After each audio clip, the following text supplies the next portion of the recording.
7ஆம் வகுப்பு தாவரவியலை பொறுத்தவரை முதலாவது பருவத்தில் இனப்பெருக்கம் அப்படிங்கிற தலைப்பில் கொடுக்கப்பட்டிருக்குது. பாலினப்பெருக்கம், பாலிலா இனப்பெருக்கம் அப்படிங்கிற 2 பிரிவுகள் நம்ம இனப்பெருக்கத்தில் பார்க்குறோம். இதை நாம் எப்படி புரிந்து கொள்வது என்றால் ஒரு முருங்கை மரத்தை எடுத்துக்கொள்வோம். அந்த முருங்கை நன்றாக சுவையாகவும் நீளமாகவும் இருக்கிறது. அதை விரும்பி நாம் அதனுடைய விதைகளை வீட்டுக்கு எடுத்து வருகிறோம். உடைத்து செல்கிறார்.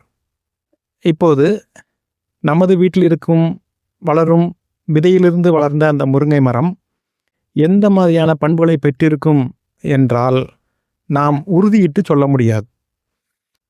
நாம் எடுத்து வந்த அந்த சுவையான நீளமான முருங்கையாக அது வருமா இல்லையா என்பது நமக்கு அறுதியிட்டு சொல்லதுக்கு வழியில்லை. ஆனால் நண்பர் எடுத்து சென்ற அந்த முருங்கை மரத்தினுடைய கிளையிலிருந்து கண்டிப்பாக அந்த சுவையுள்ள அதே குணங்கள் உள்ள முருங்கை வருவதற்கான வாய்ப்புகள், மண்ணினுடைய வளம், அந்த மண்ணில் கிடைக்கக்கூடிய கனிமங்கள், சத்துக்கள் இதை பொறுத்து கொஞ்சம் மாறுமே தவிர, ஆனால் முழுமையாக நமக்கு அந்த குணங்கள் வருவதற்கான வாய்ப்புகள் உண்டு. ஆனால் விதைகள் அப்படிங்கிறது 2 வேறுபட்ட முருங்கை மரங்களிலிருந்து வந்திருக்கலாம், இல்லது தனது முருங்கையிலிருந்தே வந்திருந்தாலும் கூட அதனுடைய பண்புகள் மாறியிருக்கும். இதுதான் நம்ம புரிந்து கொள்ள வேண்டிய விஷயம். இதில் பாலினப்பெருக்கத்திற்கும் பாலிலா இனப்பெருக்கத்திற்கும் உள்ள வித்தியாசம். இப்போ பாலினப்பெருக்கத்தில் நாம் எதிர்பார்க்கும் குணங்கள் வருவது 50% தான் கிடைக்கும். பாலிலா இனப்பெருக்கத்தில் நமக்கு முழுமையான ரிசல்ட் நமக்கு கிடைக்கும். இப்போ ஒரு மலருடைய பாகங்களை நம்ம பார்க்கலாம். மலருடைய பாகங்களை 2ஆக பிரிச்சுக்கிறோம். ஒன்று எசென்சியல், இன்னொன்று நான் எசென்சியல் அப்படின்னு 2ஆக பிரிக்கிறோம். அதாவது தேவையான, தேவையற்ற. இந்த தேவையற்ற அப்படிங்கிறதுல வரலாம் பார்த்தீங்கன்னா அல்லிகள், புள்ளிகள். புள்ளிகள் என்பது எப்பவுமே பச்சையாக இருக்கும். அல்லிகள்ங்கிறது நிறங்களோடு இருக்கும். ஏன் இதை தேவையற்ற பாகங்கள்னு சொல்கிறோம் அப்படின்னா, இதனுடைய வாழ்நாளும் குறைவு. இது இருப்பதனாலேயோ அல்லது இல்லாது இருப்பதனாலேயோ தாவரத்திற்கு எந்த பாதிப்பும் வராது. ஆனால் தேவையான பாகங்கள்னு சொல்லக்கூடிய மகரந்தத்தாள் வட்டமும் சூலக வட்டமும் ஒரு மலரினுடைய முக்கிய பாகங்கள். ஏன்னா மலருடைய முக்கிய பணியே இனப்பெருக்கம். அப்போ அந்த இனப்பெருக்கத்துக்கு இந்த 2 பாகங்களும் தேவை என்பதால் தேவையான பாகங்கள்னு நம்ம சொல்கிறோம். மகரந்தத்தாள் வட்டத்தை பொறுத்த வரைக்கும் 2 தான். மகரந்த கம்பின்னு ஒன்று கீழே இருக்கும், அதை தாங்கிக் கொள்வது. மேலே மகரந்த பை இருக்கும், அந்த பையை தாங்கிக் கொள்வது மகரந்த கம்பி. அந்த பை வெடிக்கும் பொழுது அதிலிருந்து வெளியாவதுக்கு பேர் மகரந்த தூள்கள். அதான் மஞ்சள் கலரில் அந்த தாவரத்திலேருந்து வெளியே தெரிக்கக்கூடிய சில வகையான தூள்கள், அதானது மகரந்த தூள்கள் அப்படின்னு சொல்கிறோம். சூர்ப்பையை பொறுத்த வரைக்கும், சூலக வட்டத்தை பொறுத்த வரைக்கும் 3 பாகங்கள், முக்கியமான பாகங்கள் இருக்கிறது. நல்லா கவனிச்சுக்குங்க. சூர்ப்பை, சூழ்தண்டு, சூழ்முடி. அப்போ சூழ்முடி அப்படிங்கிறது தான் மகரந்த தூள்களை வாங்கி கொள்ளக்கூடிய பகுதி. சூர்ப்பையை அடைகிறது. இதுதான் அந்த இனப்பெருக்கத்திற்கான அந்த வழிமுறை. அதனால் சூலக வட்டம் 3 பாகங்களை உடையது. சூர்ப்பை, சூழ்தண்டு, சூழ்முடி. மேலேருந்து சொல்கிறதா இருந்தால் சூழ்முடி, சூழ்தண்டு, சூர்ப்பை. புள்ளிவட்டம், அல்லிவட்டம், இந்த 2ம் இன்றியமைவு இல்லாத பாகங்கள்னு எடுத்துக்கொள்ளலாம். இதில் புள்ளிவட்டத்தினுடைய பணி அப்படின்னு பார்த்தீங்கன்னா, இளம் நிலையில் மலரை மூடி பாதுகாப்பது. பச்சை கலரில் இருப்பது இளம் நிலையில் மலரை மூடி பாதுகாப்பது புள்ளிவட்டம். அல்லிவட்டம் என்பது பெரிதான பாகம், பிரகாசமான பாகம், இனிய நறுமணத்துடன் இருக்கலாம், கவர்ச்சியாகவும் இருக்கலாம், மிகுந்த வண்ணமுடையதாகவும் இருக்கலாம். இவற்றினுடைய முக்கிய பணி பூச்சிகளை கவர்ந்து இழுக்கக்கூடியது. அது வண்ணத்தினாலோ அல்லது நறுமணத்தினாலோ அந்த பூச்சிகளை கவர்ந்து இழுத்து அயல் மகரந்த சேர்க்கைக்கு அந்த மலரை தயார்படுத்துவது இந்த அல்லி வட்டமே. இன்றியமையாத வட்டங்களில் ஆண் உறுப்பு என்று அழைக்கப்படுவது மகரந்த தாள். அந்த மகரந்த தாள் மகரந்த கம்பி, மகரந்த பை, மகரந்த தூள் அப்படிங்கிற பாகங்களுடன் காணப்படுவது. இது ஆண் இனப்பெருக்க உறுப்பு. இன்றியமையாத உறுப்பு இன்றியமையாத உறுப்புகளில் அடுத்ததாக காணப்படுவது வந்து சூலகவட்டம். இந்த சூலகவட்டம் தான் நம்ம ஏற்கனவே பார்த்துட்டோம். சூல்முடி, சூழ்தண்டு, சூர்ப்பை என்ற பிரிவுகளை உடையது. இப்போ இதை பொறுத்து மலரை வந்து 2 வகையா பிடிக்கலாம். ஒன்று வந்து முழுமையான மலர், இன்னொன்று வந்து முழுமையற்ற மலர். இந்த முழுமையான மலர் என்பது 4 வட்டங்களும், அதாவது அல்லிவட்டம், புள்ளிவட்டம், மகரந்தாள் வட்டம், சூலக வட்டம், இந்த 4 வட்டங்களும் காணப்பட்டால் முழுமையான மலர்னு சொல்கிறோம். முழுமையற்றதில் இதில் ஏதோ ஒன்று இல்லாமல் இருக்கும். முழுமையான மலரை பொறுத்த வரைக்கும் இருபால் மலர்களாக இருக்கும். ஏன்னா ஆண் இனப்பெருக்க உறுப்பு இருக்குது, பெண் இனப்பெருக்க உறுப்பும் இருக்குது. 4 வட்டங்களும் இருக்கிறதுனால அது வந்து முழுமையற்ற மலரில் ஏதோ ஒன்று இல்லாமல் இருக்கலாம். அப்போ பெண் மலராகவோ அது ஆண் மலராகவோ இருக்கலாம். இருபால் மலருக்கு எடுத்துக்காட்டு அப்படின்னு எடுத்துக்கிட்டிங்கன்னா செம்பருத்தி, ஊமத்தம்பூ. ஒருபால் மலருக்கு தென்னை, வாழை, பூசணி, சோளம், இதெல்லாம் பப்பாளி, இதெல்லாம் பார்த்திங்கன்னா பனை, இதெல்லாம் பார்த்திங்கன்னா ஆண் பனை, பெண் பனைன்னு தனித்தனியாக இருக்கலாம். இப்போ ஆமணக்கில் எடுத்துக்கிட்டிங்கன்னா ஆண் மலர், பெண் மலர் ரெண்டும் ஒரே தாவரத்தில் இருக்கும், ஆனால் தனித்தனியாக இருக்கும். வாழையில் எடுத்துக்கிட்டிங்கன்னா ஆண் மலர், இருபால் மலர், பெண் மலர் அப்படின்னு 3 வகையாகவும் அதில் இருக்கும். இப்படியெல்லாம் மாறுபட்ட மலர்களை உடைய தாவரம் உண்டு. புத்தகத்தில் பூசணி மலரை கொடுத்துருக்குறாங்க. ஆண் மலர், பெண் மலர் அப்படின்ற 2 வேறுபாடுகளாகவே கொடுத்துருக்குறாங்க. அதனால் அந்த பூசணி மலரை ஞாபகம் வச்சுக்கோங்க. அவை ஒருபால் மலர்கள். ஆண் மலர் தனியாக இருக்குது, பெண் மலர் தனியாக இருக்குது. இப்போ சூரியகாந்தி வகையிலான தாவரங்கள் எடுத்துக்கிட்டிங்கன்னா இந்த டாலியா, ஜினியா, இந்த துலுக்கஸ் பூக்கள், இது எல்லாமே வந்து சூரியகாந்தி குடும்பத்தை சார்ந்தவை. முக்கியமாக இந்த தாத்தா செடின்னு சொல்லக்கூடிய ட்ரைடாக்ஸ், அதுக்கு பேர் ட்ரைடாக்ஸ். தாத்தா செடிக்கு பேர் ட்ரைடாக்ஸ். இவையெல்லாம் பார்த்திங்கன்னா ஒரு தனித்த பூ அல்ல, மொத்தமாக சேர்ந்த ஒரு மஞ்சரி, அதாவது பூக்களின் தொகுப்பு அப்படின்னு நம்ம அதை சொல்லிக்கலாம். இந்த செவ்வந்தி பூ, இந்த ட்ரைடாக்ஸ் போன்றவை பூக்களினுடைய தொகுப்பு. அதுதான் மொத்தமாக மலர் போல் நமக்கு தெரியுது. அதுக்கு பேர் மஞ்சரி அப்படின்றது பேர். ஒரு பூ கனியாக மாறுவதற்கு முந்திய நிகழ்வு மகரந்த சேர்க்கை. இந்த இதில் 2 விஷயம் உண்டு. ஒன்று வந்து தன்மகரந்த சேர்க்கை, இன்னொன்று வந்து அயல் மகரந்த சேர்க்கை. தன்மகரந்த சேர்க்கை, இன்னொன்று வந்து அயல் மகரந்த சேர்க்கை. தன்மகரந்த சேர்க்கை என்பது தன்னுடைய பூவிலிருந்து மகரந்தத்தூள் தன்னுடைய சூழ்முடியிலேயே விழுந்து அந்த பூ கருவுற்றால் அதுக்கு பேர் தன் மகரந்த சேர்க்கை. இதே இது வேறு பூக்களிலிருந்து வந்த மகரந்தத்தோள் ஒரு பூவில் சூழ்முடியில் விழுந்து கருவுற்றால் அதுக்கு பேர் வந்து அயல். இது வந்த மகரந்தத்தோள் ஒரு பூவில் சூழ்முடியில் விழுந்து கருவுற்றால் அதுக்கு பேர் வந்து அயல் மகரந்த சேர்க்கை. பொதுவாகவே எதை வந்து அதிகமான அளவுக்கு விஞ்ஞானிகள் வந்து விரும்புவாங்க அப்படின்னா அயல் மகரந்த சேர்க்கை. அப்போ தான் புதிய புதிய தாவரங்கள் உற்பத்தியாகும், புதிய புதிய பண்புகள் உற்பத்தியாகும். அப்போ அயல் மகரந்த சேர்க்கை வந்து விஞ்ஞான முக்கியத்துவம் நிறைந்தது வந்து அயல் மகரந்த சேர்க்கை. தன்மகரந்த சேர்க்கை அப்படிங்கிறது வந்து சாதாரணமாக எல்லா பூக்களிலும் நடைபெறக்கூடியது தான். ஆனால் ஒரு சில பூக்களுக்கு வந்து அயல் மகரந்த சேர்க்கைங்கிறத பர்பஸாகவே அவாய்ட் பண்ணுற மாதிரியான பூக்கள் இருக்குது. அதாவது சூலகம் முன்முதிர்வு அடையும், மகரந்த தூள் அடைஞ்சதுன்னா அது சீக்கிரமாகவே பறந்து வெளியே போயிடும். அது பறந்து வெளியே போனதுக்கு அப்புறம் தான் இந்த சூலகம் முதிர்வடையும். அப்போது தன்மகரந்த சேர்க்கை வந்து அங்கே நடைபெறாமல் பார்த்துக்கொள்ளும். இது வந்து ஒரு வகையான முறை. இது வந்து 12th வரைக்குமான பதில். இந்த மாதிரியான விஷயங்கள் வந்து 12th வரைக்கும் உள்ள விஷயங்கள். ஆனால் நமக்கு இங்கே கொடுத்துருக்கிறது வந்து அயல் மகரந்த மட்டும்தான் கொடுத்துருக்குறாங்க. அப்படின்னா என்னங்கிறது மட்டும் தெரிஞ்சு வச்சுக்கோங்க. இது போக பொதுவாக ஃபேபேசி, சொலனேசி, அதாவது ஃபேபேசிங்கிறது அவரை குடும்பம், சொலனேசிங்கிறது வந்து தக்காளி குடும்பம். நல்லா ஞாபகம் வச்சுக்கோங்க. ஃபேபேசிங்கிறது அவரை குடும்பம், சொலனேசிங்கிறது தக்காளி குடும்பம். இதில் தன்மகரந்த சேர்க்கை நடைபெறும். சொலனேசிங்கிறது தக்காளி குடும்பம், இதில் தன்மகரந்த சேர்க்கை நடைபெறும். இந்த 2லையும் தன்மகரந்த சேர்க்கை அதிகமாக நடைபெறும். பூசணி மாதிரியான ஒருபால் மலர்கள், பப்பாளியாக இருக்கட்டும், பூசணியாக இருக்கட்டும், தென்னையாக இருக்கட்டும், பனையாக இருக்கட்டும், இதெல்லாம் பார்த்திங்கன்னா ஒருபால் மலர்கள் அதிகமாக உள்ள தாவரங்கள். சோளம், இவைகள்லாம் பார்த்திங்கன்னா அயல் மகரந்த சேர்க்கையை நம்பி. ஆப்பிள், ப்ளம்ஸு, ஸ்ட்ராபெரி மற்றும் பூசணி. சரிங்களா? இதை ஞாபகம் வச்சுக்கோங்க, ஏன்னா புக்கில் கொடுத்துருக்குறாங்க. ஆப்பிள், ப்ளம்ஸு, ஸ்ட்ராபெரி மற்றும் பூசணி வகைகளில் அயல் மகரந்த சேர்க்கை மூலம் நடைபெறும். முக்கியமாக இதுக்கு ஹெல்ப் பண்ணுறாங்கல்ல, அயல் மகரந்த சேர்க்கைக்கு ஹெல்ப் பண்ணக்கூடிய விஷயங்கள் எல்லாமே மகரந்த என்று அழைக்கப்படுது.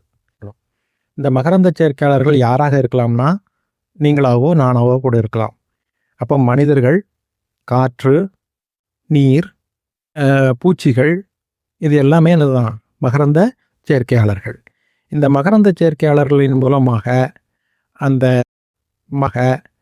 அந்த மகரந்த தூள் ஒரு மற்றொரு தாவரத்தினுடைய பெண் மலரினுடைய சூலக முடிக்கு சென்றுச்சுன்னா அதுக்கு பேர் தான் மகரந்த சேர்க்கை அப்படின்னு சொல்கிறோம். மகரந்த சேர்க்கை அப்படிங்கிறது ஒரு மலரின் மகரந்த தோல் மற்றொரு மலரின் சூழ்ச்சி மகரந்த சேர்க்கை. அப்படி சென்றடையும் பொழுது அந்த சூலக முடியிலிருந்து சூலக தண்டு வழியாக ஆண் கேமிட் பெண் கேமிட்டை அடைகிறது. அப்போ ஆண் கேமிட்னா அது எங்கே இருக்கும்? மகரந்த தூளில் இருக்குது. பெண் கேமிட் அப்படிங்கிறது மலரினுடைய சூர்பைக்கு உள்ள உருண்டையான சூழ்கள் காணப்படும். இதுதான் நம்ம விதைன்னு சொல்கிறோம். இப்போ கத்திரிக்காவை கட் பண்ணி பார்த்தோம்னா உள்ள விதைகள் இருக்குது இல்லையா? அப்போ அது ஒரு காலத்தில் சூழ்களாக இருந்தது, இப்போ விதையாக மாறிடுச்சு. கத்திரிக்காய் அப்படிங்கிற அந்த சதைப்பகுதி ஒரு காலத்தில் சூலக அறையாக இருந்தது அல்லது சூலக சுவராக இருந்தது, இப்போ எதுவாக மாறிடுச்சு? கத்திரிக்காய் கனியினுடைய இதுவும் கேட்பாங்க. சூழ்கள் விதைகளாக மாறுகின்றன, சூலக சுவர்களும் சூலக பாகங்களும் கனியினுடைய பாகங்களாக மாறுகின்றன. சூழ்கள் விதைகள், சூலக பாகங்கள் கனியினுடைய பாகங்களாக மாறுகின்றன. இப்படியாக மகரந்தத்தூள் இல்லை இருக்கக்கூடிய ஆண் கேமிட்டும் சூலக பையில் இருக்கக்கூடிய பெண் கேமிட்டும் இணையக்கூடிய நிகழ்ச்சிக்கு பேர் தான் கருவுறுதல் அப்படின்னு சொல்கிறோம். கருவுற்ற பிறகு அது கனியாக மாறுகிறது. இப்போ ஒரு சில தாவரங்களில் பார்த்திங்கன்னா, இப்போ கத்திரிக்காய், தக்காளி, வெண்டைக்காய் இதிலெல்லாம் பார்த்திங்கன்னா அந்த கனியோடு சேர்த்து படலை ஒட்டிக்கிட்டு இருக்கும். இப்போ தக்காளியில் மேலே ஒட்டிகிட்டு இருக்கும், கத்திரிக்காயில் நல்லாவே ஒட்டிகிட்டு இருக்கும். அப்போது ஒரு சில கனிகளில் புள்ளிவட்டம் கனியோடு ஒட்டி நிலைத்திருக்கும். ஒரு சில கனிகளில் புள்ளிவட்டம் கனியோடு நிலைத்திருக்கும். அதில் நல்ல எக்ஸாம்பிள் கத்திரிக்காய், மிளகாய், தக்காளி. கத்திரிக்காய், மிளகாய், தக்காளி இந்த மூணுமே சொலனேசி ஃபேமிலியை சார்ந்தவை. இந்த மூணும் சொலனேசி ஃபேமிலியை சார்ந்தவை. எது? கத்திரிக்காய், தக்காளி, மிளகாய் இந்த மூணும் சொலனேசி வகையை சார்ந்தவை. அதில் கண்டிப்பாக எது ஒட்டிகிட்டு இருக்கும்? புள்ளிவட்டம் கனியோடு ஒட்டி கொண்டிருக்கும். ஞாபகம் வச்சுக்கோங்க. இன்னொன்று, இந்த பழங்கள் வகைகளை பார்த்திங்கன்னா மாம்பழம்ங்கிறது தனி கனி. ஆனால் சீத்தாப்பழமும் பலாப்பழமும் வெவ்வேறு வகையான கனிகள், கூட்டுக்கனிகள் அப்படிங்கிற பேரில் வரும். சரியா? சீத்தாப்பழங்கிறது தனித்தனியான கனிகள் ஒன்றாக சேர்ந்திருப்பதனால அதுக்கு பேர் என்னது? கூட்டுக்கனிகள்னு சொல்கிறோம். அப்போது கூட்டுக்கனிகளுக்கு உதாரணம் சீத்தாப்பழம். கூட்டுக்கனிகளுக்கு உதாரணம் சீத்தாப்பழம். திரள் கனிக்கு உதாரணம் பலாப்பழமும் உதாரணம் சீத்தாப்பழம். திரள் கனிக்கு உதாரணம் பலாப்பழமும் அன்னாசி பழமும். திரள் கனிக்கு உதாரணம் பலாப்பழமும் அன்னாசி பழமும். ஞாபகம் இருக்கணும். அப்புறம் உலகிலேயே ரொம்ப பெரிய எடையுள்ள விதை அப்படின்னு சொன்னால் அன்றைக்கே சொல்லியிருந்தேன், ரெட்டை தேங்காய் அப்படிங்கிறது. இது சிசிலிஸ் அப்படிங்கிற தீவில் இது விளையுது. சிசிலிஸ் அப்படிங்கிற தீவில் நமக்கு இப்போ தேங்காய்ங்க மட்டும் ஞாபகம் வச்சுக்கிட்டிங்கன்னா போதும். அதாவது 2 தேங்காய் ஒன்றோடு ஒன்று இணைந்து உருவானது போல் அவ்வளோ பெருசாக இருக்கும் அந்த விதை. இந்த விதைக்கு அளவு கொடுக்கப்பட்டிருக்கிறது. ஒரு விதையுடைய நீளம் 1 அடி, அதாவது 12 அங்குலம், 12 இன்ச். ஒரு விதையினுடைய நீளம் இன்ச்சுன்னு சொல்கிறோம். அடுத்தது அதோட வட்டம், அதை கட் பண்ணி பார்த்தா சர்க்கம்ஃபரன்ஸ் தெரியுமில்ல, வட்டமாக இருக்கும்ல, அந்த வட்டம் மட்டுமே 3 அடிக்கு இருக்குதான். சர்க்கம்ஃபரன்ஸ் 3 அடி, அதாவது சுற்றளவு 3 அடி. எடை 18 கிலோ. எடை 18 கிலோ. இதை ஞாபகம் வச்சுக்கோங்க. அப்புறம் உலகத்திலேயே மிகச்சிறிய விதைகள் அப்படின்னு சொல்லக்கூடியது ஆர்க்கிட் விதைகள். ஆர்க்கிட் விதைகள் இது 35 மில்லியன் ஆர்க்கிட் விதைகளுடைய எடை மொத்தமே 25 கிராம் தான். அப்போ 25 கிராம் எடையை உள்ள விதையை எடுத்திங்கன்னா அதில் 35 மில்லியன் தூசி மாதிரி இருக்கும் அப்படின்னு சொல்கிறாங்க.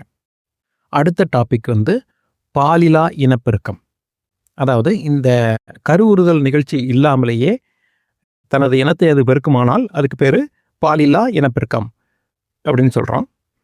அதில் பல வகைகள் இருக்குது. உடலை இனப்பெருக்கம். உடல் இனப்பெருக்கம்னு ரோஜா கட் பண்ணி வச்சிங்கன்னா வளர்ந்துருது. இஞ்சியை கட் பண்ணி வச்சிங்கன்னா அதுவும் வளருது. இதில் ரொம்ப முக்கியமாக கொடுத்துருக்கிறது என்ன அப்படின்னா உருளைக்கிழங்கு கொடுத்துருக்குறாங்க. அதில் அந்த கண்ணான பகுதி இருக்கு இல்லையா, அதுதான் கணு. உருளைக்கிழங்கு ஒரு தண்டு. அதை நல்லா ஞாபகம் வச்சுக்கோங்க. உருளைக்கிழங்குங்கிறது ஒரு தண்டு. அந்த தண்டில் கணுங்கிறது ஒரு தண்டு. அந்த தண்டில் கணுடைய பகுதியெலாம் இருக்குது. அப்போ அதை கட் பண்ணி வச்சிங்கனாலே, அந்த ஒரு கண் பகுதியை கட் பண்ணி வச்சிங்கனாலே ஒரு தாவரம் வளரும். அது சேனைக்கிழங்கு, சேப்பன்கிழங்கு, கிழங்கு வகைகள் எல்லாமே என்னது? உடல் இனப்பெருக்கத்தினுடைய ஒரு உறுப்பு தான் அது. அடுத்த ஹெட்டிங் வந்து மொட்டு விடுதல் அப்படின்னு சொல்லியிருக்கிறாங்க. இந்த மொட்டு உறுப்பு தான் அது. அடுத்த ஹெட்டிங் வந்து மொட்டு விடுதல் அப்படின்னு சொல்லியிருக்கிறாங்க. இந்த மொட்டு விடுதல் அப்படின்னா என்ன அர்த்தம்னா, இந்த ஈஸ்ட் மாதிரியான மிகச்சிறிய பாக்டீரியா பூஞ்சை வகை தாவரங்கள். ஈஸ்ட் வந்து பூஞ்சை, சரியா? ஈஸ்ட் வந்து பூஞ்சை. அதில் என்ன ஆகுதுன்னா ஒரு மொட்டு மாதிரி உருவாகுது. இந்த பலூனில் வந்து நம்ம வெடித்த பிறகுயே இந்த ஈஸ்ட் வந்து சின்னதாக ஒரு மொட்டு விடுது. அந்த மொட்டு வந்து அந்த தாய் செல்லேருந்து விடுபட்டு புது ஈஸ்ட் செல்லாக மாறிடும். இதுக்கு பேர் தான் என்னது? மொட்டு விடுதல் அப்படின்னு சொல்கிறோம். அடுத்தது வந்து துண்டாதல். துண்டாதல்னால் இப்போ நம்ம கால்பட்டு கைப்பட்டு தாவரங்கள் வந்து உடஞ்சி விழுந்துருது அப்படின்னு சொன்னால் அது தனி தாவரமாக வளர ஆரம்பிக்கும். அது உடஞ்சி விழுந்துருது அப்படின்னு சொன்னால் அது தனி தாவரமாக வளர ஆரம்பிக்கும். இதுக்கு நல்ல எடுத்துக்காட்டுன்னு எடுத்துக்கிட்டிங்கன்னா ஸ்பைரோ கைரா. துண்டாதலுக்கு எடுத்துக்காட்டு ஸ்பைரோ கைரா. குளத்தில் வந்து நிறைய நூல் நூலாக பாசி மிதக்கிறத பார்ப்பீங்க. உங்கள் கைப்பட்டு அந்த இது கட்டாகி தனியாக தண்ணியில் போக ஆரம்பிச்சிருச்சுன்னு சொன்னால் அது இன்னொரு பாறை மேலே ஒட்டி தனியாதல் அப்படின்னு சொல்கிறோம். இது போக ஸ்போர் உருவாதல் அப்படின்னு ஒரு நிகழ்வு இருக்குது. ஸ்போர்னா ஒரு சின்ன சின்ன விதைகள் மாதிரி. இப்போ காளானுக்கு கீழே பார்த்தீங்கன்னா கருப்பு கருப்பாக இருக்குது இல்லையா? இந்த பட்டன் காளானுக்கு கீழே கோடு கோடாக இருக்கும். அதுக்கு உள்ளே பார்த்தீங்கன்னா கருப்பு கருப்பாக இருக்கும். அதுதான் என்னது? ஸ்போர். அதை எடுத்து நம்ம தனியாக வளர்க்க முடியும். அதுக்கு பேர் தான் என்னது? ஸ்போர் உருவாதல்னு சொல்கிறோம். டெரிடோஃபைட்டு இதிலெல்லாம் அந்த ஸ்போர்கள் வந்து உருவாகிறத நம்ம பார்க்க முடியும். தாவர உறுப்புகளின் மாற்றுருக்கள். தாவர பாகங்களில் முதன்மையானது வேர்கள். அப்போ முதல்ல வேரினுடைய மாற்றுருக்களை பார்த்துடலாம். இந்த வேர்களுடைய மாற்றுருக்கள் அப்படிங்கிறத 3 வகையாக நம்ம பிரிச்சுக்கிறோம். சேமிப்பு வேர்கள், அதாவது வேர்கள் அப்படின்னு பேர். ஒரு சில இதில் வந்து ஆதாரம், இந்த சப்போர்ட் கொடுக்கறது, பிளான்ட் வந்து கீழே விழாமல் இருப்பதற்கான எக்ஸ்ட்ரா சப்போர்ட்டை கொடுக்கறதுக்காக ஒரு சில வேர்கள் தனது வடிவத்தை மாற்றிக்கொள்ளும். அது வந்து ஆதாரம் அளித்தல். அப்புறம் சுவாசம் கொடுக்கறதுக்காக, சுவாசிப்பதற்காக சில வேர்கள் மாற்றிக்கொள்ளும். எக்ஸ்ட்ராவாக பற்று வேர்கள் அப்படிங்கிற தலைப்பையும் நம்ம பார்க்குறோம் இதில், சரிங்களா? இப்போது சேமிப்பு வேர்கள். இந்த சேமிப்பு வேர்கள் அப்படின்னு எடுத்துக்கிட்டால் அதனுடைய உணவை தனது வேர்களில் சேமித்து வைக்கக்கூடிய தாவரங்கள் சேமிப்பு வேர்கள் என்று அழைக்கப்படுகிறது. முக்கியமாக இதில் 3 வகை தான் நம்ம சொல்கிறோம். அதனுடைய உணவை தனது வேர்களில் சேமித்து வைக்கக்கூடிய தாவரங்கள் சேமிப்பு வேர்கள் என்று அழைக்கப்படுகிறது. முக்கியமாக இதில் 3 வகை தான் நம்ம சொல்கிறோம். முக்கோண வடிவம் உடையது, அதாவது கூம்பு வடிவம் உடையது ஒன்று. படகு வடிவம் உடையது, அதாவது ஸ்பிண்டில் அப்படின்னு சொல்லுவாங்க. படகு வடிவம் உடையது ஒன்று உடையது அப்படின்னு 3 வகையாக நம்ம இதை பிரிச்சுக்கலாம். அந்த வேருடைய வடிவத்தை பொறுத்து. முக்கோண வடிவமானது அல்லது கூம்பு வடிவமானது அப்படின்னு சொன்னால் கேரட் வந்து அதுக்கு எக்ஸாம்பிள்.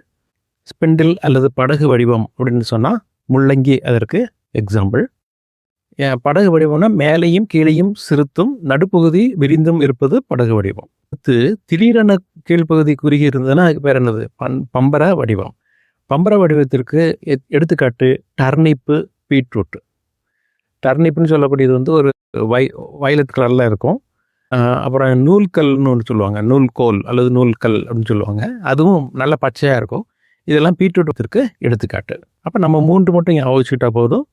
கூம்பு வடிவம் கேரட், படகு வடிவம் அல்லது கதிர் வடிவம் அப்படின்னு சொல்கிறோம். கதிர்னு கூட சொல்லுவாங்க அதுக்கு. படகு வடிவம் அல்லது கதிர் வடிவம், அதற்கு வந்து முள்ளங்கி. பம்பர வடிவத்துக்கு பீட்ரூட், டர்னிப், இதெல்லாம் அதுக்கு ஞாபகம் எக்ஸாம்பிளாக ஞாபகம் வச்சுக்கலாம். அடுத்து விடுதல், ஆதாரம் அளித்தல். எடுத்துக்காட்டு வந்து ஆலமரம். கிளைகளிலிருந்து எப்போவுமே வேர்கள் அப்படிங்கிறது வந்து மண்ணுக்கு கீழே தண்டிலிருந்து வளர்வதை பார்க்குறோம். ஆனால் இது மட்டும் என்ன செய்யுது? அந்த தண்டில் கிளைப்பகுதியிலிருந்து நேராக பூமி நோக்கி வளர்கிறதுனால இதுக்கு பேர் எக்ஸ்ட்ராவாக வளர்கிறதுனால நம்ம வந்து மாற்றூடுன்னு சொல்கிறோம். ஆலமரம் வந்து ஆதாரம் அளித்தலுக்கு ஒரு எடுத்துக்காட்டு. ஆதார வேர்களை பொறுத்தவரை 3 வகைகளாக அதை பிரிச்சுக்கிறோம். ஒன்று வந்து தூண் வேர்கள், இன்னொன்று முட்டு வேர்கள், இன்னொன்று பற்று வேர்கள். தூண் வேர்கள்னு சொல்கிறது ஆலமரத்துலேருந்து நேராக கீழே இறங்கி தூண் போல. முட்டு வேர்கள் அப்படிங்கிறது கரும்பு, மக்காச்சோளம், இந்த ரெண்டுலையும் பார்த்தீங்கன்னா கீழே இருந்து 2 கணுக்கு மேலே இருந்து அந்த வேர்கள் வளர ஆரம்பித்து அந்த தாவரம் வந்து கீழே சாயாமல் பார்த்துக்கும். அதுக்கு பேர் முட்டு கொடுக்கறதுனால முட்டு வேர்கள்னு சொல்கிறோம். எடுத்துக்காட்டு கரும்பு, மக்காச்சோளம். அடுத்தது பற்று வேர்கள் அப்படின்னு ஒன்று இருக்குது. இந்த வெத்தலை கொடி, இப்போ மணி பிளான்ட், இதெல்லாம் பார்த்தீங்கன்னா சைடில் இருந்து அந்த இலையினுடைய ஆப்போசிட் சைடில் இருந்து எது வளர ஆரம்பிக்கும்? பற்று வேர்கள் வளர ஆரம்பித்து எதையாவது ஒன்றை பிடிச்சி சுவரையோ அல்லது மற்ற தாவரங்களையோ பிடிச்சி வளர்கிறதுனால இதுக்கு என்ன பேர்? பற்று வேர்கள் அப்படின்னு பேர். எடுத்துக்காட்டு வெற்றிலை. புளியோ பிடிச்சி வளர்கிறதுனால இதுக்கு என்ன பேர்? பற்று வேர்கள் அப்படின்னு பேர். எடுத்துக்காட்டு வெற்றிலை. மிளகு கொடி. மிளகு கொடி, வெற்றிலை இந்த ரெண்டும் பற்று வேர்களுக்கு உதாரணம். அப்போ ஆதார வேர்களில் 3 வகை: தூண் வேர்கள் ஆலமரம், முட்டு வேர்கள் கரும்பு மற்றும் சோளம், பற்று வேர்கள் வெற்றிலை மிளகு கொடி. பொதுவாக வேர்கள் தரைக்கு கீழே இல்லாமல் தரை மட்டத்துக்கு மேலே தண்டு அல்லது இலை இதிலிருந்து தோன்றி இருந்ததுன்னா அந்த வேர்களுக்கு மாற்றிட வேர்கள்னு பேர். அப்படி பார்க்கும்போது ஆலமரமும் சரி, முட்டு வேர்களும் சரி, தூண் வேர்கள் அதாவது ஆலமரம், பற்று வேர்கள் இது எல்லாமே என்ன கொடுக்குறோம்? மாற்றிட வேர்கள் அப்படிங்கிறது இது எல்லாம் இந்த இதிலெல்லாம் வந்துடும். அடுத்ததாக நம்ம பார்க்குறது சுவாச வேர். இந்த சுவாச வேர் அப்படிங்கிறது ஆக்சிஜன் உள்ள நமக்கு கிடைக்காததுனால பூமிக்குள்ளேருந்து வெளியே ஆக்சிஜனை எடுத்துக்கும். அதுக்கு எடுத்துக்காட்டுன்னு சொன்னால் அபிசினியா அப்படிங்கிற மரம், அலையாத்தி காடுகள்னு சொல்லக்கூடிய எடுத்துக்காட்டு தமிழ்நாட்டில் இருக்கக்கூடிய பிச்சாவரம், சிதம்பரம் பக்கத்தில் இருக்கக்கூடிய பிச்சாவரத்தில் இந்த மாதிரியான தாவரங்கள் இருக்குது. அது அந்த உப்பு தண்ணியாக இருக்கும், சகதியாக இருக்கக்கூடிய அந்த நிலத்திலிருந்து வெளியே அந்த வேர்கள் நீட்டிகிட்டு இருக்கும். இதுக்கு பேர் சுவாச வேர்கள். இதனுடைய அறிவியல் பெயர் அபிசினியா. நெமட்டோஃபோர்கள் அப்படிங்கிற பேரும் உண்டு. இது கேட்கலாம், நிமட்டோஃபோர்கள் என்றால் என்ன? நிமட்டோஃபோர்கள் அப்படிங்கிறது அபிசினியாவில் இருக்கக்கூடிய ஒரு வகையான சுவாசிக்கும் வேர். அடுத்த வகை வேர் உறிஞ்சு வேர் அப்படின்னு சொல்கிறோம். இந்த உறிஞ்சு வேருக்கு இன்னொரு பேர் இருக்குது, ஹாஸ்டோரியா அப்படிங்கிற பேர் இருக்குது. உறிஞ்சு வேருக்கு இன்னொரு பெயர் ஹாஸ்டோரியா அப்படிங்கிற பேர் இருக்குது. இது ஒட்டுண்ணி தாவரங்களில் காணப்படும். அப்போ கேள்வி எப்படி இருக்கலாம்? ஒட்டுண்ணி தாவரங்களில் காணப்படும் வேர்களின் வகை அப்படின்னு கேட்டாங்கன்னா உறிஞ்சு வேர் அல்லது ஹாஸ்டோரியா அப்படிங்கிறது அதுக்கு பேர். இந்த ஹாஸ்டோரியாக்கள் உணவிற்கு மட்டும் பிற தாவரங்களை சார்ந்திருக்கும். அதாவது அந்த தாவரத்தையே துளைத்து உள்ள இருக்கக்கூடிய உணவை உறிஞ்சு வாழக்கூடிய தாவரங்களுக்கு இந்த ஹாஸ்டோரியா உதவுது. எடுத்துக்காட்டு கஸ்குட்டா. ஞாபகம் வச்சுக்கோங்க, கஸ்குட்டா இது சாதாரணமாக நம்ம பார்க்கக்கூடிய தாவரம் தான். அம்மையார் கூந்தல் அப்படின்னு சொல்லக்கூடிய அல்லது பொன் தான் அம்மையார் கூந்தல் அப்படின்னு சொல்லக்கூடிய அல்லது பொன் கொடி அப்படின்னு சொல்லுவாங்க, பொற்கொடி அல்லது பொன்கொடி அப்படின்னு சொல்லுவாங்க. இந்த ரோடோரம் நிறைய இந்த தங்க கலரில் கயிறு மாதிரி கிடக்கும், சின்ன சின்னதாக இருக்கும். அந்த மாதிரியான தாவரங்களுக்கு பேர் தான் கஸ்குட்டா அப்படின்னு பேர். பாடப்பகுதியில் வேறு பற்றி இவ்வளோ தான் கொடுத்துருக்குறாங்க. அடுத்தது ஒரு சிறப்பு தகவலாக என்ன கொடுத்துருக்குறாங்க அப்படின்னு சொன்னால், வாண்டா அப்படிங்கிற ஒரு தாவரம் நீருக்காக மட்டும், அதாவது காற்றுல இருக்கக்கூடிய ஈரப்பதத்தை உறிஞ்சி வாழும். ஆனால் அது ஒரு தொற்று தாவரம். ஆனால் அந்த தொற்று தாவரம் மரங்கள் மேலே தான் இருக்கும். இடத்திற்காக மட்டும் சார்ந்து வாழக்கூடிய இந்த தாவரத்துக்கு என்ன பேர்? வாண்டா அப்படின்னு. வேர்களில் ஒரு பஞ்சு மாதிரி ஒரு திசு இருக்கும். அந்த பஞ்சு திசுக்கு பேர் வெலாமன் திசு அப்படின்னு பேர். அந்த வெலமன் திசு தான் காற்றில் இருக்கக்கூடிய ஈரப்பதத்தை உறிஞ்சி ஒளிச்சேர்க்கைக்கு உதவும். இது கூடுதல் தகவல். இதில் கேள்வி கேட்பதற்கு அதிக வாய்ப்புகள் உண்டு. தண்டினுடைய மாற்றுரு அப்படின்னு எடுத்துக்கிட்டிங்கன்னா இதில் 3 வகையாக பிரிக்கிறோம். தரைக்கு மேல் தண்டின் மாற்றுரு, தரை ஒட்டிய தண்டினுடைய மாற்றுரு, தரை கீழ் தண்டினுடைய மாற்றுரு. 3 வகையாக இதை பிரிச்சுக்கிறோம். தரைக்கு மேலே, தரை ஒட்டி, தரைக்கு கீழே, இப்படியா படிக்கிறோம். இதில் தரை மேல் தண்டினுடைய மாற்றுரு முதல்ல பார்க்கலாம். அதில் முதலாவது இருப்பது இலை தொழில் தண்டு. இந்த இலை தொழில் தண்டு அப்படிங்கிறதுல அந்த பேர்லேயே தெரியும் நமக்கு. இலையோட தொழிலை தண்டு செஞ்சதுன்னா, அதாவது இலையோட தொழில் என்ன? ஒளிச்சேர்க்கை இலையோட தொழில். அதை தண்டு செய்தால் அதுக்கு பேர் என்னது? இலை தொழில் தண்டு. அதாவது வறண்ட நிலத்தாவரங்களில் முக்கியமாக தண்ணி அதிகமாக கிடைக்காதுங்கிறதுனால அந்த இலைகள் எல்லாமே முட்களாக மாறிடும். அந்த தண்டு தொகுதியானது கொஞ்சம் சக்குலண்ட்னு சொன்னால் நீர் சேமிப்பு பகுதின்னு அர்த்தம். அண்டா மாறிடும். எடுத்துக்காட்டு கள்ளி தாவரங்கள், இந்த சப்பாத்தி கள்ளி, சோத்துக்கத்தாழை, இதெல்லாம் பார்த்திங்கன்னா அந்த மாதிரியான தாவரங்கள். சப்பாத்தி கல்லியில் இருக்கக்கூடிய முட்கள் அப்படிங்கிறது அதோடைய இலைகள். அந்த தண்டு தான் நல்ல வட்டமாக சப்பாத்தி மாதிரி இருக்கிறதுனால அதுக்கு என்ன பேர்? தாவரங்கள். சப்பாத்தி கல்லியில் இருக்கக்கூடிய முட்கள் அப்படிங்கிறது அதோடைய இலைகள். அந்த தண்டு தான் நல்ல வட்டமாக சப்பாத்தி மாதிரி இருக்கனால அதுக்கு என்ன பேர்? சப்பாத்தி கள்ளின்னு பேர். அப்போ இந்த கேள்வி ரொம்ப முக்கியமானது. சப்பாத்தி கல்லில் முட்கள் என்பவை. இதனால் என்ன பயன் அப்படின்னு பார்த்தீங்கன்னா, நீராவி போக்கு வந்து குறைஞ்சிருது. அதனால் நீர் சேமிக்கப்படுது. அதிக அளவு நீர் ஆவியாகி வெளியே போகாமல் சேமிக்கப்படுறதுனால இதுக்கு வந்து அந்த இலையினுடைய தொழில் வந்து எதுவாக மாறிடுது? முட்களாக மாறிடுது. அந்த இலையோட தொழிலை யார் செய்கிறா? தண்டு செய்கிறது. அடுத்தது தரை ஒட்டிய மாற்றூரில் இங்கே பாடப்பகுதியில் கொடுக்கப்பட்டிருக்கிறது 2 கொடுத்துருக்குறாங்க. ஓடு தண்டு அப்படின்னு கொடுத்துருக்குறாங்க. ஓடு தண்டு அப்படின்னு சொன்னால் நம்ம முக்கியமாக இந்த அருகம்புல்லாம் எடுத்துக்கலாம். ஒரு இடத்துல ஊன்றி வளர்ந்துருக்கும். அங்கேருந்து இன்னொரு தண்டு போய் அந்த இடத்துல ஊன்றி மறுபடியும் வளரும். இதுதான் ஓடு தண்டு. நம்ம வந்து வல்லாரை தரையினுடைய மேற்பரப்பில் வளரக்கூடிய கிடைமட்ட தண்டு உடைந்து ஆங்காங்கே வேர்களையும் இலைகளையும் உருவாக்கி புதிய தாவரங்களை உருவாக்கும். இது எக்ஸாம்பிள் வந்து வல்லாரை. ஓடு தண்டுக்கு அடுத்ததாக ஒரு வார்த்தை சொல்லியிருப்பாங்க, ஸ்டோலன் அப்படின்னு ஒரு வார்த்தை சொல்லியிருப்பாங்க. இந்த ஸ்டோலன் அப்படிங்கிறது பயாலஜிலே பயன்படுத்தக்கூடிய ஒரு வார்த்தை அப்படிங்கிறதுனால மற்ற சப்ஜெக்ட்காரங்களுக்கு கொஞ்சம் கஷ்டமாக இருக்கும். இதை படித்து வச்சுக்கோங்க. ஸ்டோலன் அப்படிங்கிறது தண்டினுடைய மென்மையான இலை. இது தரையினுடைய மேற்பரப்புக்கு மேல் கிடைமட்டமாக வளர்ந்து அப்புறமா வளைந்து மண்ணை தொட்டு வளரும். எடுத்துக்காட்டு வந்து காட்டு ஸ்ட்ராபெரி. காட்டு ஸ்ட்ராபெரி ஞாபகம் வச்சுக்கோங்க. ஸ்டோலனுக்கு காட்டு ஸ்ட்ராபெரி. இப்போ நம்ம தரைக்கு மேல் பகுதியும் பார்த்துட்டோம், தரை ஒட்டியும் பார்த்துட்டோம். அடுத்ததாக பார்க்குறது தரைக்கு கீழே ஓடு தண்டு அப்படின்னு ஒன்று இருக்குது. அதுக்கு பேர் சக்கர் அப்படின்னு பேர். அதுக்கு இன்னொரு பேர் சக்கர் அப்படிங்கிற பேர். எடுத்துக்காட்டு வந்து செவ்வந்திப்பூ, கிரைசாந்திமம். செவ்வந்திப்பூனுடைய அறிவியல் பெயர் என்ன அப்படின்னு பார்த்தீங்கன்னா கிரைசாந்திமம். அந்த கிரைசாந்திமம் வந்து நீங்கள் வீடுகளிலே பார்க்கலாம். கீழே இருக்கக்கூடிய கிளையிலிருந்து பக்கவாட்டில் வளர்ந்து வெளியே வந்திருக்கும். அதனால் அதுக்கு என்ன பேர்? கிளையிலிருந்து பக்கவாட்டில் வளர்ந்து வெளியே வந்திருக்கும். அதனால் அதுக்கு என்ன பேர்? தரை கீழ் ஓடுதண்டு அல்லது சக்கர். எடுத்துக்காட்டு கிரைசாந்திமம். அடுத்தது குட்டையான ஓடுதண்டு, வெங்காயத்தாமரைன்னா ஆறு குளங்கள்லாம் நிறைய ஆறில் அதிகமாக பார்க்க முடியாது, குளத்தில் தான் பார்க்க முடியும். குளத்தில் தான் பார்க்க முடியும். ஏன்னா தேங்கி இருக்க தண்ணியில் தான் அதிகமாக வளரும்.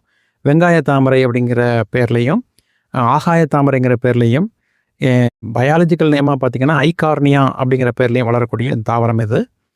அதனுடைய இலை காம்பு பகுதியை பார்த்திங்கன்னா நல்ல ஏர், அதாவது காற்று அறைகளோட மிதக்கக்கூடிய வகையில்.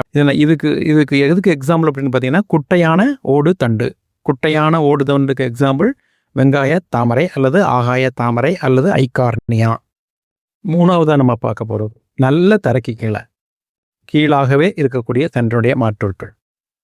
இதில் நம்ம ஒரு 4 பார்க்குறோம். மட்ட நிலத்தண்டு, கந்தம், கிழங்கு, குமிழம். முதலாவது மட்ட நிலத்தண்டு. இந்த மட்ட நிலத்தண்டு அப்படிங்கிறது என்ன அப்படின்னு பார்த்தீங்கன்னா இஞ்சி, மஞ்சள். அதில் நீங்கள் தண்டு பகுதிங்கிறது நல்லா தெரிஞ்சுக்கிறதுக்காக அதில் வரி வரியாக இருக்கும். கணு இருக்கும், கணுவிடை பகுதி இருக்கும். அதில் சில சமயம் இலை கூட நீங்கள் பார்க்க முடியும். ஒரு ப்ரௌன் கலரில் இலை கூட இருக்கும். அதனால் இது என்னது? தண்டு, மட்ட நிலத்தண்டு அப்படின்னு சொல்கிறோம். இதை இஞ்சி, மஞ்சள் எடுத்துக்காட்டு. இதில் கணுவிடை பகுதி குறுகி நல்ல உருண்டையாக இருந்ததுன்னா அது வந்து என்னது? கந்தம் அப்படின்னு ஞாபகம் வச்சுக்கோங்க. நோட் பண்ணி எழுதி படிங்க. கந்தம். சேனைக்கிழங்கு, சேப்பங்கிழங்கு. சேனைக்கிழங்கும் சேப்பங்கிழங்கும் எந்த வகை? கந்தம் அப்படிங்கிற வகையில் வரும். அடுத்து கிழங்குன்னு ஒரு தனி ஹெட்டிங். அந்த கிழங்கு அப்படிங்கிறது வந்து கோள வடிவுள்ள உணவை சேமிக்கக்கூடிய பெரிய தரைகள் தண்டு. இது கோள வடிவில் உணவை கண்கள் எனப்படக்கூடிய அங்கங்கே ஒரு ஸ்பாட்ஸ்லாம் இருக்கும். அந்த ஸ்பாட்ஸை மட்டும் வெட்டி நட்டால் போதும், நம்ம புது தாவரமாக வளர்க்கலாம். எடுத்துக்காட்டு உருளைக்கிழங்கு. அடுத்தது குமிழம் அப்படிங்கிறது என்ன அப்படின்னு பார்த்தீங்கன்னா பல்போஸ் அப்படின்னு சொல்கிறோம். உங்களுக்கே தெரியும். பூண்டு, வெங்காயம், இது 2 என்னது? இலை வந்து சதைப்பற்றுள்ள இலையாக இருக்கும், செதில் இலையாக இருக்கலாம். இது மாதிரி இருந்துச்சுன்னா நம்ம வந்து பூண்டு, வெங்காயத்தை வந்து நம்ம இதில் எடுத்துக்காட்டாக எடுத்துக்கிறோம். இது எதில் வருது? குமிழத்தில் வருது, தரையில் தண்டில் வருது. வேர், தண்டு. அடுத்ததாக நம்ம பார்க்க போகிறது இலையில் வருது. வேர், தண்டு. அடுத்ததாக நம்ம பார்க்க போகிறது இலையில் வந்து என்னென்ன மாற்றுக்கள்லாம் இருக்கின்றன. நம்ம ஏற்கனவே ஒன்று பார்த்தோம், முட்கள் அப்படிங்கிறது ஒன்று பார்த்தோம் இல்லையா. எடுத்துக்காட்டு கள்ளி. எல்லா கள்ளி வகையிலும் இருக்கக்கூடிய முட்கள் வந்து இலைகளுடைய மாற்றுருவாக இருக்கும், இல்லைன்னா செதில் இலைகளுடைய மாற்றுருவாக இருக்கும். இல்லைன்னா செதில் இலைகளுடைய மாற்றுருவாக இருக்கும். அடுத்தது வந்து பற்று கம்பிகளாக மாறி இருக்குது. இப்போ முட்கள்னா சப்பாத்தி கல்லி எக்ஸாம்பிள். பற்று கம்பிகள் அப்படின்னு எடுத்துக்கிட்டிங்கன்னா பட்டாணி தாவரத்தில் அந்த சிற்றிலைகள் வந்து பற்று கம்பிகளாக மாறி இருக்கும். நுனி சிற்றிலைகள் பற்று கம்பிகளாக மாறி இருக்கும் பட்டாணி தாவரத்தில். அந்த பட்டாணி தாவரத்தினுடைய அறிவியல் பெயர் கேட்கலாம், அதனால் அது எழுதி வச்சுக்கோங்க. Pisum sativum. பட்டாணி தாவரத்தின் அறிவியல் பெயர் பைசம் சட்டைவம். அந்த தாவரத்தினுடைய நுனியில் இருக்கக்கூடிய சிற்றிலைகள் வந்து பற்று கம்பிகளாக மாறி இருக்கிறது. இன்னொன்று வந்து செங்காந்தல் மலர் அப்படின்னு சொல்லக்கூடிய தமிழ்நாட்டினுடைய மாநில மலராக இருக்கக்கூடிய செங்காந்தல் மலர். அந்த செங்காந்தல் மலருக்கு பயாலஜிக்கல் நேம் அப்படின்னு பார்த்தீங்கன்னா குளோரியோசா சூப்பர்பா அப்படிங்கிறது செங்காந்தல் மலருடைய அறிவியல் பெயர். அதில் இலையினுடைய நுனி வந்து பற்று கம்பியாக மாறி இருக்கிறது. இலையின் நுண்டல்ல, இது வேற. இலை தொழில் இலை காம்பு அல்லது பில்லோடு அப்படின்னு சொல்லக்கூடியது ஒன்று இருக்குது. அதுக்கு எடுத்துக்காட்டு வந்து எழுதி படிச்சுக்குங்க. அக்கேசியா ஆரிக்குலி ஃபார்மிஸ் இலை தொழில் இலை காம்பு அல்லது பில்லோடு அப்படிங்கிற பேரில் இதை சொல்லுவாங்க. இலை தொழில். அடுத்து வந்து கடைசியாக இருக்கிறது வந்து கொல்லிகள் அப்படிங்கிறது. இலை வந்து கொல்லுகிறது. ஏன் அப்படின்னா நைட்ரஜன் ஊட்டச்சத்து இல்லாத இடங்கள்ல, நல்லா அண்டர்லைன் பண்ணி படிச்சுக்கோங்க. நைட்ரஜன் ஊட்டச்சத்து இல்லாத இடங்களில் தான் இந்த மாதிரியான தாவரங்கள் இருக்குது கொல்லிகள். இதுக்கு எடுத்துக்காட்டு வந்து நெப்பந்தஸ். இலைகள் குடுவைகளாக மாறி பூச்சி சிறு விலங்குகளை கவர்ந்து இழுத்து அதை செரிமானம் செய்கின்றன. இது வந்து எதுக்காக செய்யுதுன்னா உயிரிகளில் இருக்கக்கூடிய நைட்ரஜனை இழுத்துக்கொள்வதற்காக செய்கின்றன. இத்தோடு 7ஆம் வகுப்பு தாவரவியல் பாடம் நிறைவு பெறுகிறது.